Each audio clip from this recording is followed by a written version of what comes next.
بسم اللہ الرحمن الرحیم۔ اعوذ باللہ من الشیطان الرجیم، بسم اللہ الرحمن الرحیم۔ السلام علیکم۔ آج آپ کا میزبان ڈاکٹر کاشف بشیر تفہیم القرآن سیریز کی قسط نمبر 246 کے ساتھ آپ کے سامنے حاضر خدمت ہے، جس میں ہم انشاءاللہ سورۃ الکہف کی آیت نمبر 13 سے لے کر 20 تک کا ترجمہ اور تفسیر آپ کے سامنے پیش کریں گے، اور اس حصے کا موضوع ہے کہ اصحاب کہف کون تھے۔ اللہ تعالیٰ سے دعا ہے، اللہ تعالیٰ کا شکر ادا کرتے ہیں۔ اللہ تعالیٰ نے جتنی بھی نعمتیں بنی نوع انسان کے لیے پیدا فرمائی، ان کا لاکھ لاکھ شکر ہے، اور اللہ تعالیٰ سے دعا ہے کہ اللہ تعالیٰ اپنے کرم کا سایہ اسی طرح ہم پہ قائم رکھے اور ہمیں اس کا زیادہ سے زیادہ شکر ادا کرنے کی توفیق عطا فرمائے، اور ناشکری کے جملے جو ہمارے منہ سے بے دھیانی میں نکل جاتے ہیں، اللہ تعالیٰ ہمیں معاف فرمائے اور ہمیں ناشکری کرنے والوں میں سے بچا کے رکھے۔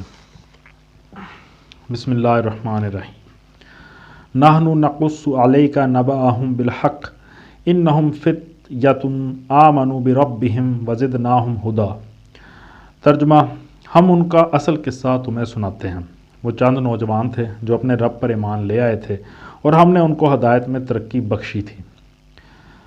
تفسیر میں آتا ہے اس قصے کی قدیم ترین شہادت شام کے ایک عیسائی پادری جیمس سروجی کے مواعظ میں پائی گئی ہے، جو سریانی زبان میں لکھے گئے تھے۔ یہ شخص اصحاب کہف کی وفات کے چند سال بعد سن 452 عیسوی میں پیدا ہوا تھا، اور اس نے 474 عیسوی کے لگ بھگ زمانے میں اپنے یہ مواعظ مرتب کیے تھے۔ ان مواعظ میں وہ اس پورے واقعے کو بڑی تفصیل کے ساتھ بیان کرتا ہے۔ یہی سریانی روایت ایک طرف ہمارے ابتدائی دور کے مفسرین کو پہنچی، جسے ابن جریر طبری نے مختلف سندوں کے ساتھ اپنی تفسیر میں نقل کیا ہے، اور دوسری طرف یورپ پہنچی، جہاں یونانی اور لاطینی زبانوں میں اس کے ترجمے اور خلاصے شائع ہوئے۔ گبن نے اپنی کتاب تاریخ زوال و سقوط دولت روم کے باب نمبر 33 میں 7 سونے والوں کے عنوان کے تحت ان ماخذ سے اس قصے کا جو خلاصہ دیا ہے، وہ ہمارے مفسرین کی روایات سے اس قدر ملتا جلتا ہے کہ دونوں قصے قریب قریب ایک ہی ماخذ سے ماخوذ معلوم ہوتے ہیں۔ مثلا جس بادشاہ کے ظلم سے بھاگ کر اصحاب کہف غار میں پناہ گزین ہوئے تھے، ہمارے مفسرین اس کا نام دقیانوس یا دقیوس بتاتے ہیں، اور گبن کہتا ہے کہ وہ کیسر ڈیسیس تھا، جس نے سن 249 عیسوی سے 251 تک سلطنت روم پر فرمانروائی کی ہے، اور مسیح علیہ السلام کے پیرووں پر ظلم و ستم کرنے کے معاملے میں جس کا عہد بہت بدنام ہے۔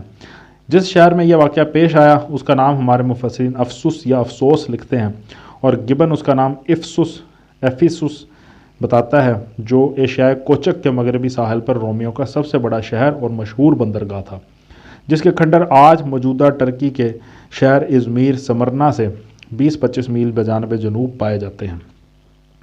پھر جس بادشاہ کے عہد میں اصحاب کہف جاگے، اس کا نام ہمارے مفسرین تیزوسیس لکھتے ہیں، اور گبن کہتا ہے کہ ان کے باس کا واقعہ کیسر تھیوڈوسیس ثانی کے زمانے میں پیش آیا، جو رومی سلطنت کی عیسائیت قبول کر لینے کے بعد سن 408 سے 450 عیسوی تک روم کا کیسر رہا۔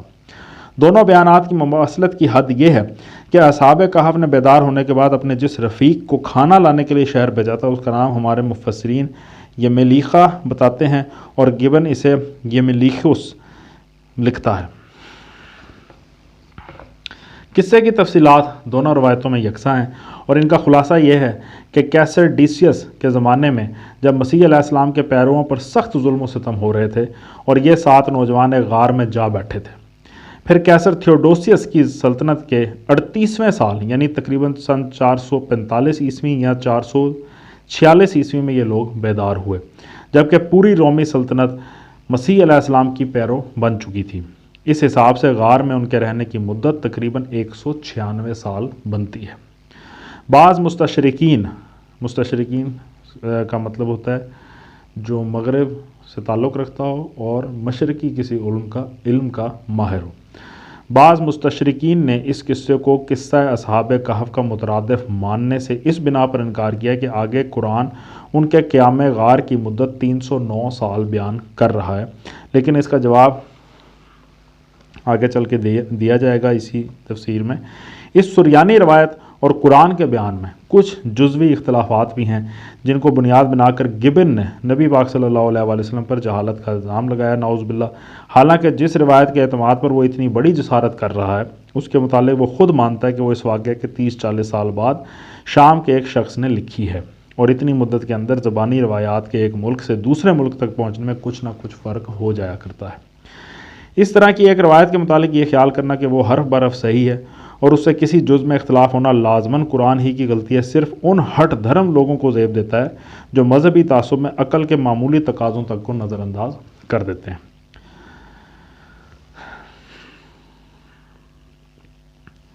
مزید آیا کہ اصحاب کہف کے بارے میں کہ جب وہ سچے دل سے ایمان لے آئے تو اللہ نے ان کی ہدایت میں اضافہ کیا اور ان کو یہ توفیق بخشی کہ حق اور صداقت پر ثابت قدم رہیں اور اپنے آپ کو خطرے میں ڈال لینا گوارا کر لیں، مگر باطل کے آگے سر نہ جھکائیں۔ یعنی یہ اللہ تعالیٰ کی خاص توفیق تھی، جس حوالے سے اللہ تعالیٰ نے آیت میں کہا کہ ہم نے ان کو ہدایت میں ترقی بخشی تھی۔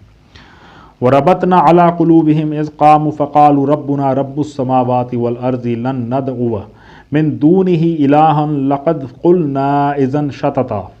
ترجمہ: ہم نے ان کے دل اس وقت مضبوط کر دیے جب وہ اٹھے اور انہوں نے اعلان کر دیا کہ ہمارا رب تو بس وہی ہے جو آسمانوں اور زمین کا رب ہے، ہم اسے چھوڑ کر کسی دوسرے معبود کو نہ پکاریں گے، اگر ہم ایسا کریں تو بالکل بیجا بات کریں گے۔ ہؤلاء قومنا اتخذوا من دونه آلهة لولا یاتون علیہم بسلطان بین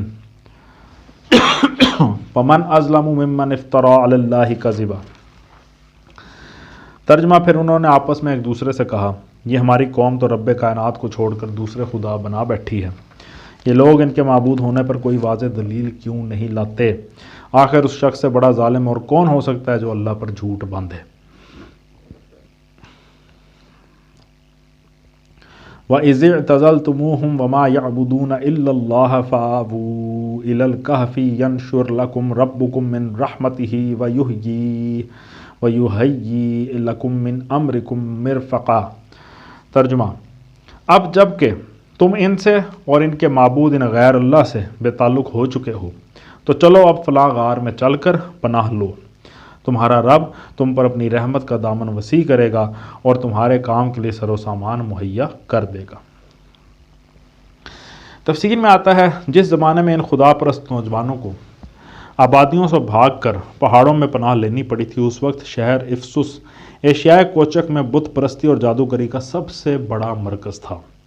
وہاں ڈائنا دیوی کا ایک عظیم و شان مندر تھا جس کی شہرت تمام دنیا میں پھیلی ہوئی تھی اور دور دور سے لوگ اس کی پوجا کے لیے آتے تھے۔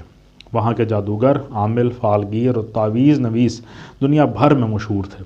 شام و فلسطین اور مصر تک ان کا کاروبار چلتا تھا، اور اس کاروبار میں یہودیوں کا بھی اچھا خاصا حصہ تھا جو اپنے فن کو حضرت سلیمان علیہ السلام کی طرف منسوب کرتے تھے۔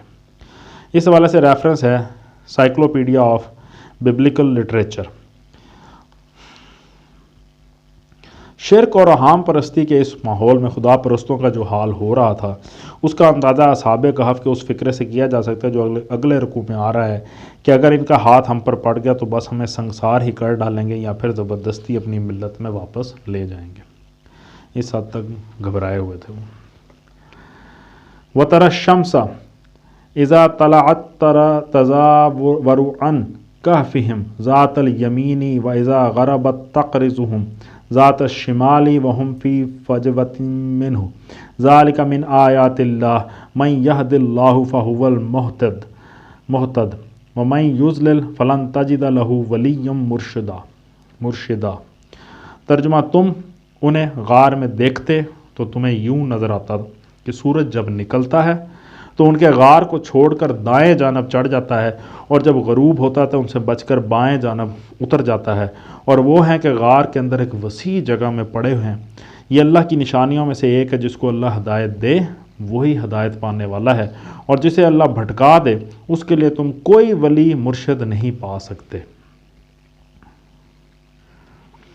تم انہیں غار میں دیکھتے۔ تفسیر میں آتا ہے بیچ میں یہ ذکر چھوڑ دیا گیا کہ اس قرارداد باہمی کے مطابق یہ لوگ شہر سے نکل کر پہاڑوں کے درمیان ایک غار میں جا چھپے تاکہ سنگسار ہونے یا مجبوراً مرتد ہو جانے سے بچ سکیں۔